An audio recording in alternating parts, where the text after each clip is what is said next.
এই পৃথিবীর যিনি সব থেকে ক্ষমতাশালী মানুষ, তাকে দেখে আমাদের এখন দুটো উপমা মনে পড়ে।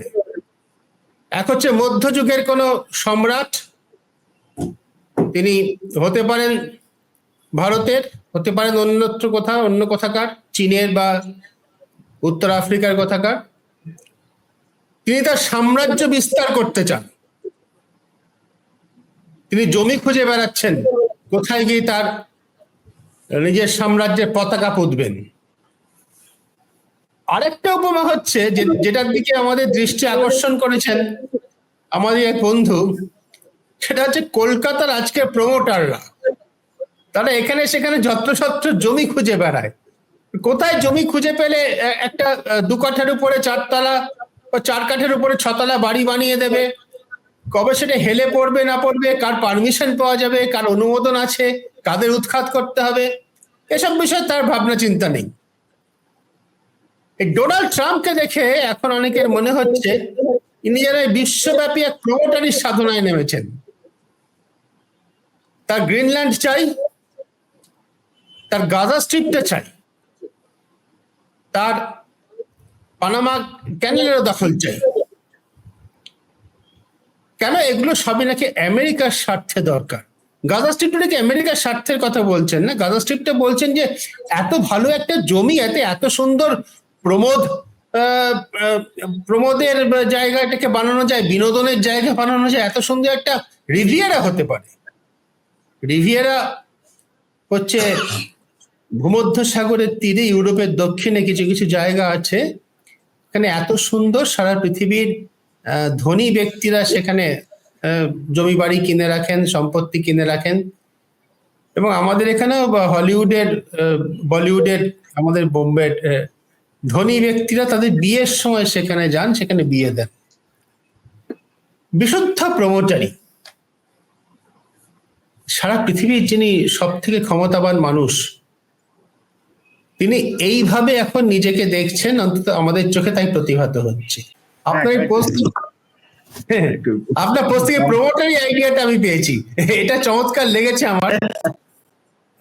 আমি জানি না এটা কতখানি হাসি ঠাট্টা নিয়ে এটা নিয়ে আলোচনা করা উচিত, কিন্তু আমি হাসি ঠাট্টার সুযোগ ছাড়তে পারছি না। মানে এটা দেখে আমার অনেক কিছু মনে পড়ছে। আমাদের সেই ওই চার্লি চ্যাপলিনের সিনেমার কথা মনে পড়ছে, যেখানে হিটলারের তার গ্লোব নিয়ে খেলা করছে, সেরকম একটা ছবির কথা মনে পড়ছে। আমাদের বাংলা সাহিত্যে অনেক উপমা আছে এরকম, যে একজন মানুষ নিজেকে সাংঘাতিক ক্ষমতাবান ভাবছেন। সত্যি তিনি কি অতখানি ক্ষমতাবান? আমরা জানি যে বাস্তবটা অন্যরকম। আমি আপনার থেকে একটু আলোচনা শুরু করতে চাই দিলীপ, ছোট করে, তারপর এখানে সুজন রয়েছেন, সাংবাদিক দিলীপ, সন্দীপ বাবু রয়েছেন, প্রতিরক্ষা বিশেষজ্ঞ, তাদের সঙ্গে শুনবো, কথা শুনবো। দিলীপ, আপনি বলে প্রমোটারি আইডিয়াটা আমার চমৎকার লেগেছে, একটু বলুন। Thank you Sudip. আসলে আমার মনে হচ্ছিল ওই আর কি, মানে প্রমোটারি ব্যাপারটা তো আমরা তখনই অপশন নেয় বাঙালি ছেলেপুলে, আমরা দেখেছি আমাদের বন্ধু বান্ধবরা চাকরি বাকরি না হলে অবশেষে প্রমোটারের অ্যাসিস্ট্যান্ট এবং তারপরে প্রমোটার, এবং সেই প্রমোটার থেকে তার জামাই বা ছেলে প্রমোটার, এইভাবেই চলে। তো এই ব্যাপারটা খুব ইন্টারেস্টিং। আমি গাজাটা ফলো করছিলাম, যে কোনো রিটায়ার্ড লোক যেরকম করে আর কি। গাজাটা ফলো করছিলাম 2023 সাল থেকে, যখন থেকে এটা শুরু হয়েছে। এন্ড দেন আই নোটেড যে গত বছর থেকেই কুশনার, জেরার্ড কুশনার, তিনি হচ্ছেন ট্রাম্পের জামাই, এবং পেশাতে দেখলাম তিনিও রিয়েল এস্টেট ডেভেলপার। তো তিনি আবার ওই মধ্যপ্রাচ্য বিষয়ক স্পেশালিস্ট ছিলেন যখন ট্রাম্প আগের দফায় প্রেসিডেন্ট ছিলেন, এবং তখন থেকেই তিনি বলে যাচ্ছেন যে এই জায়গাটা কিন্তু ভারী চমৎকার। এই তো জায়গাটা ভারী চমৎকার, অনেকটা ওই আমাদের পাড়ার প্রমোটাররা ভালো লেগে ধারটার দেখলে যেরকম আমাদের বন্ধু বান্ধব প্রমোটাররা বলে আর কি, যে জায়গাটা কি চমৎকার, বুঝলি, পেলে এখানে একটা ভালো কমপ্লেক্স হতে পারে, কন্ডোমিনিয়াম হতে পারে। কুশনারের ভাবনাটাও তাই। তো কুশনার ওয়াজ এ ইন্টারমিডিয়ারি, তার ভাবনা থাকতেই পারে, তিনি রিয়েল এস্টেট ডেভেলপার হতেই পারেন, কিন্তু মুশকিল হচ্ছে আইডিয়াটা একেবারে সেই বলের মতো লুফে নিলেন ট্রাম্প। গত বছর অক্টোবরে ট্রাম্প বলেন, হ্যাঁ, it's a wonderful place, I can make an Monaco out of it. তো আমি ভাবছিলাম যে গাজায় এই মানুষজন এদের ছড়িয়ে টড়িয়ে দিয়ে এবার তো ঘোষণাই করে দিলেন যে সব লোকজন উনি হাঁটিয়ে দেবেন, হাঁটিয়ে টাটিয়ে দিয়ে ওখানে একটা, তুমি যেটা বললে একটা রিভিয়ারা গোছের ব্যাপার বানাবেন। আর Trump is a very interesting character. আমি ভাবছিলাম যে শুধু ট্রাম্প বলে নয়, মানে সত্যি তিনি বিশ্বের সবচেয়ে শক্তিশালী লোক কিনা তাই নিয়ে আমার যথেষ্ট সন্দেহ আছে। তার কারণ আমরা যে সময়টায় বড় হয়েছি তখন তো এরা সব ফিল্ম বানাচ্ছেন, মৃণাল সেন, সত্যজিৎ রায় ফিল্ম বানাচ্ছেন, এবং তোমার মনে থাকবে সেই সময়ে সম্ভবত প্রতিদ্বন্দ্বীতে একটা ইন্টারভিউ সিনে ধৃতিমান চট্টোপাধ্যায় অভিনয় করছেন সেই চরিত্রটায়, বেকার ছেলে। তাকে জিজ্ঞেস করা হচ্ছে যে এই শতাব্দীর সবচেয়ে গুরুত্বপূর্ণ ঘটনা কি, তো সে উত্তর দিল খানিকক্ষণ ভেবে যে ভিয়েতনামের যুদ্ধ। এইবারে যারা ইন্টারভিউ নিচ্ছেন তারা বললেন যে সে কি, চাঁদে মানুষ পৌঁছে গেল 69 সালে, সেটা বললে না, তোমার কাছে ভিয়েতনামের যুদ্ধ এত ইম্পর্টেন্ট? তো আমাদের ছবির নায়ক বলছেন যে চাঁদে মানুষ আজ না হলে কাল পৌঁছতে, টেকনোলজির দৌলতে। কিন্তু এইটুকু একটা দেশ, এত বড় একটা দেশকে রুখে দিচ্ছে, এটা এই শতাব্দীর সবচেয়ে বড় ঘটনা। তো আমরা সেই আবহে মানুষ হয়েছি, খুব বেশি আমেরিকাকে পছন্দ করে বড় হয়েছি এমন তো নয়, সবেতে একটু সন্দেহের ব্যাপার দেখি। আর আমার কাছে যেটা ব্যক্তিগতভাবে সবচেয়ে বড় ক্ষতির জায়গা বলে মনে হলো, সেটা হচ্ছে এই বিনা নোটিসে হঠাৎ ইউএস এডটাকে বন্ধ করে দেওয়া। আজ সকালেই শোনার চেষ্টা করছিলাম, ভারতবর্ষে কতটা এফেক্ট হবে আমি জানি না, কারণ ভারতবর্ষ খুব বেশি নির্ভরশীল নয় এই ধরনের সাপোর্টে। কিন্তু সাব সাহারান আফ্রিকা থেকে আরম্ভ করে বহু তৃতীয় বিশ্বের বহু দেশ, তাদের স্বাস্থ্য ব্যবস্থাটা অনেকটা নির্ভর করে ইউএসএড এর উপরে। হঠাৎ এই ইউএসএড এর এই বন্ধ হয়ে যাওয়া মানে বেশ কয়েক লক্ষ মানুষের যে চিকিৎসাটা চলছিল সেটা বন্ধ হওয়া, এক। আর দুই হচ্ছে এই বুদ্ধিটা যে প্রমোটারি টাইপের, সেটাও বোঝা গেল। তার কারণ মানে এই যে সংস্থাটি ইউএসএড, এটা তো কেবল এড সংস্থা নয়, এর সঙ্গে ওদের পররাষ্ট্র নীতির, পররাষ্ট্র সম্পর্কিত যে সমস্ত খবরাখবর চলাচলটার ক্ষেত্রেও ইউএসএড এর একটা বড় ভূমিকা থাকতো আগে, যে কারণে আগে আমাদের এখানে আমরা এনজিও হলেই ইউএসএড দেখলে একটু সন্দেহ করে গুরুটুরু কুচকে তাকাতাম যে আসল মতলবটা কি। তো এইসব নানান কারণেই কিছু তো করার নিয়ে হাসা ছাড়া। আপাতত মনে হলো যিনি আপাতত যে ডালটাতে বসে আছেন সেটাই কাটতে শুরু করেছেন। নাও লেট আস সি, হচ্ছে আমার ওপেনিং রিয়াকশন। হ্যাঁ, এটা তো ঠিকই যে জমি দখলের একটা ব্যাপার আছে, যে আমাদের একদম বিশুদ্ধ প্রমোটারি, মানে প্রমোটারি বললে আমরা বাংলার লোকেরা খুব সহজে বুঝি যে এই মানসিকতাটা। একই সঙ্গে এটাও তো ঠিক যে তিনি পৃথিবীর সব থেকে শক্তিধর দেশের প্রধান, তার ক্ষমতা অনেক বেশি, মানে তাকে তো প্রমোটারদের যেরকম অন্য একজন রাষ্ট্র ক্ষমতার অধিকারী কারোর দিকে তাকিয়ে থাকতে হয়, যে তার সাহায্য পেতে হবে, তার কৃপা পেতে হবে, হোক সেটা মেয়র বা অমুক মন্ত্রী, তমুক মন্ত্রী, অমুক রাজ্যের মুখ্যমন্ত্রী। ইনি তো তা নন, এনার উপরে আর কেউ নেই, ইনিই প্রমোটার, ইনিই বিচারক, ইনিই শাস্তি দেবেন, ইনিই দখল করবেন। এই অবস্থায় আমরা দাঁড়িয়ে আছি। সেইখানে দিলীপদা অনেকগুলো প্রতিরোধের কথা হলো, গাজার কথা হলো, সুজনও বললো, সন্দীপ বললেন যে অনেক জায়গাতে প্রতিরোধ আমরা দেখেছি ইতিহাসে।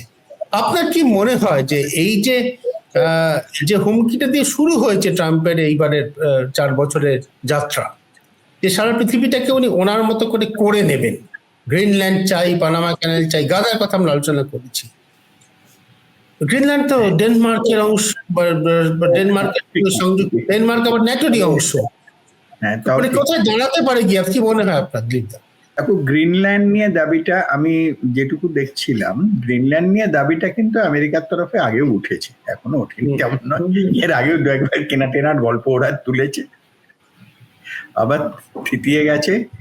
এবারে কি হবে আমি জানি না, এটা মানে আমার চেয়ে সন্দীপবাবু ভালো বুঝবেন যারা পররাষ্ট্র নিয়ে কাজ করেন। সেটা হচ্ছে how the other Nations react.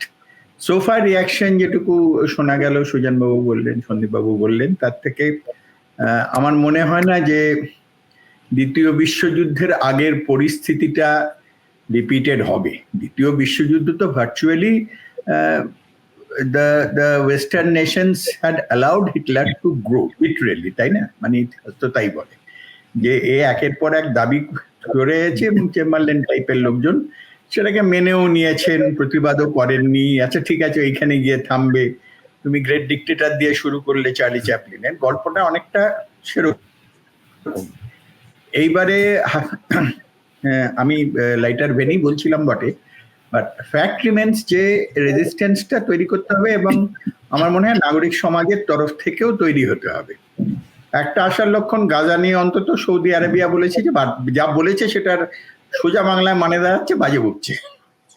কারণ সৌদি আরবিয়াতে রিয়াজের ওদের যে অফিসিয়াল স্টেটমেন্ট আমি দেখছিলাম, ওরা বলছেন যে উনি ঠিক বুঝছেন না উনি কি বলছেন, সুতরাং এটাকে আমরা খুব সিরিয়াসলি নিচ্ছি না। অর্থাৎ ভাগ বকছে গোছের একটা। সৌদি আরবিয়া হচ্ছে ওদের সবচেয়ে ঘনিষ্ঠ বন্ধু, আমি যতদূর জানি ওই মহলে আমেরিকার।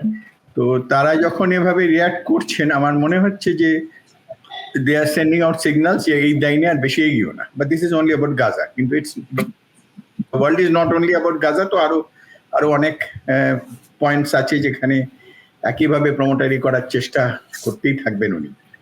ভারতবর্ষেরও এখনো পর্যন্ত কি হবে আমরা ঠিক জানি না। অনেস্টলি এখনো পর্যন্ত যেটুকু কাগজে দেখছি তাতে বুঝতে পারছি না যে ওদের সঙ্গে আমাদের সম্পর্কটা ঠিক কোন জায়গায় গিয়ে দাঁড়াবে। তবে এটা ঠিক যে আমেরিকা যদি জায়গা ছাড়েন এইভাবে, যেভাবে ওরা ছাড়ছেন বা জায়গা জমি দখল করেন এবং আদার ডিপ্লোম্যাটিক স্পেস ছাড়তে থাকেন, সেটা দখল করার লোকজন কিন্তু আছে এখনো পর্যন্ত, সেটা চীনই হোক বা ইউরোপের অন্য কোনো গোষ্ঠী। সুতরাং আমি really I can't see the future. আর ফিউচার খুব একটা দেখার বয়সও বাকি নেই আমার, বাট অন দ্য হোল আমি এইটুকু আশা করছি যে একটা সেট অফ রেজিস্ট্যান্স হয়তো তৈরি হবে, হয়তো, বাট দিস ইজ এ হয়তো অনলি। একটা ছোট্ট করে আপনাকে জিজ্ঞাসা করি, আপনি তো একদম প্রশাসনের ভিতরে ছিলেন, প্রশাসন, সরকার, রাষ্ট্রযন্ত্র কিভাবে কাজ করে আপনি আমাদের থেকে অনেক ভালো জানেন। কলম্বিয়া যে প্রতিবাদটা করলো, মেক্সিকোর কথা এখানে উঠলো, এই ধরনের দেশগুলো যেভাবে বলছে যে না এটা, সৌদি আরবিয়ার কথা আপনি বললেন, এটা তো মানে সৌদি আরব বিশেষ করে তো আমেরিকার সব থেকে বড় মানে ডিফেন্সের সহযোগী। আমেরিকার যে বিশ্বব্যাপী সমরাষ্ট্রের এবং সজ্জার যে বিন্যাস, তার প্রধান কেন্দ্র সৌদি আরবিয়া। এরা যদি বলতে পারে না স্যার এটা হচ্ছে না, এটা ভুল হচ্ছে, তো আমরা আমাদের কি অবস্থান নেওয়া উচিত? আমাদের স্বার্থের কথা, আমাদের অনেক রকম স্বার্থ আছে আমাদের দেশে। আমাদের তো অবশ্যই বলা উচিত ছিল, আমাদের তো অবশ্যই বলা উচিত ছিল যে আমাদের নাগরিকরা তারা বৈধ বা অবৈধভাবে কিভাবে গেছেন, যেভাবেই যান, তারা অন্তত যে অবস্থায় গেছেন সেই অবস্থায় ফেরত আসুন, তার চেয়ে খারাপ অবস্থায় ফেরত আসুন, এইটার একটা প্রতিবাদ তো অবশ্যই কাম্য ছিল। সরকার কোনো প্রতিবাদ করেননি, দুর্ভাগ্যজনক।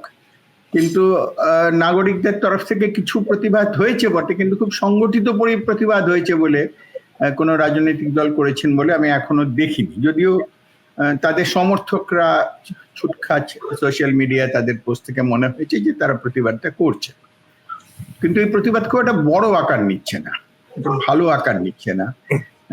এবং একটা তো অন্তত একবার আমি আশা করছিলাম যে হয়তো বা যাকে এখন যেরকম হয় অ্যাম্বাসাডারকে ডেকে বলা যে বাবা এই লেভেল অবধি যাবে না, if you want to send them back tell us, will get them back, Colombia যেভাবে করছেন। তো সেটাও আমি জানি না আমরা এতটা নির্ভরশীল আমেরিকার উপরে কবে থেকে হয়ে পড়লাম। আমরা তো ওই আবার বললাম আমাদের একটা খুব খারাপ ব্যাকগ্রাউন্ড আছে 70-এ বড় হওয়ার। 70-এ বড় হয়ে আমরা দেখেছি যে 7th ফ্লিট এসে ভিড় করছে বঙ্গোপসাগরে, সেটাকেও ডিফাই করার একটা জায়গায় ভারতবর্ষ গেছে।